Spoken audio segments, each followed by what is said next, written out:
રાણા ખીરસરા ગામે હડકાયા શ્વાને 4 થી વધુ લોકોને કરડી લેતા સારવાર માટે પોરબંદરની સરકારી હોસ્પિટલે ખસેડવામાં આવ્યા છે.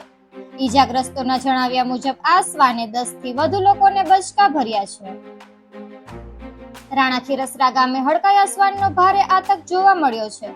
ગામમાં રખડતા શ્વાને માર્ગ પરથી પસાર થતી માધવી મકવાણા નામની યુવતીના જણાવ્યા અનુસાર તે રાત્રિના સમયે પોતાના દાદાના ઘરેથી પરત ફરી રહી હતી. ત્યારે અચાનક જ એક શ્વાને પાછળથી આવીને તેના પર હુમલો કર્યો હતો. તેણે પોતાનો જીવ બચાવવા પ્રયાસ કરતા શ્વાને તેના હાથમાં બચકું ભર્યું હતું. આથી તેણે બૂમાબૂમ કરતા તેના પિતા અને સ્થાનિકો દોડી આવ્યા હતા, જેથી શ્વાન ભાગી છૂટ્યો હતો. આ હડકવા ઉપડેલા શ્વાને માત્ર આ યુવતી જ નહીં, પરંતુ સવારથી લઈને રાત સુધીમાં ગામના અંદાજે 10 થી 12 લોકોને બચકા ભરી ઘાયલ કર્યા છે, જેમાંથી યુવતી સહિત 4 ને પોરબંદર સિવિલ હોસ્પિટલે ખસેડવામાં આવ્યા હતા. એક જ દિવસમાં આટલી મોટી સંખ્યામાં ગ્રામજનો શ્વાનનો ભોગ બનતા ભય અને રોષનો માહોલ છવાયો છે. સ્થાનિક લોકોએ માંગ કરી છે કે આવા હડકવાયા શ્વાનને સત્વરે પકડી યોગ્ય કાર્યવાહી કરવામાં આવે, જેથી અન્ય નિર્દોષ નાગરિકો કે બાળકો તેનો ભોગ ન બને.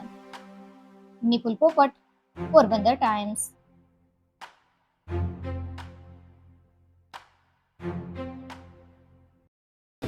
મારું નામ મકવાણા માધવી છે. હું રાણા ખીરસરા ગામમાં રહું છું. હું રાતના મારા દાદાના ઘરે ગઈ હતી, ત્યારે પાછી આવતી હતી ત્યારે રસ્તામાંથી પાછળથી અચાનક જે કૂતરું હતું ને એ પાછળથી આવ્યું અને મને વીખી નાખી. પછી મેં મારો જીવ બચાવવા માટે આવી ગયું અને પછી તો મારો હાથ આવી ગયો, તો મારો હાથ લઈ લીધો એને. અને પછી મારા પપ્પાને મેં ઘર પાસે જ હતી એટલે મેં રાડો નાખી, પપ્પા પપ્પા પપ્પા. તો મારા પપ્પા આવ્યા તો એ કૂતરું ભાગી ગયું. બીજા કુલ કેટલા લોકોને કર્યું છે ત્યાં? મોર્નિંગમાં 5-6 જણાને કર્યું હતું, રાતના કર્યું હતું. એટલે અંદાજિત 12-13 જણા. અને અડકાયું કૂતરું છે કે? હા,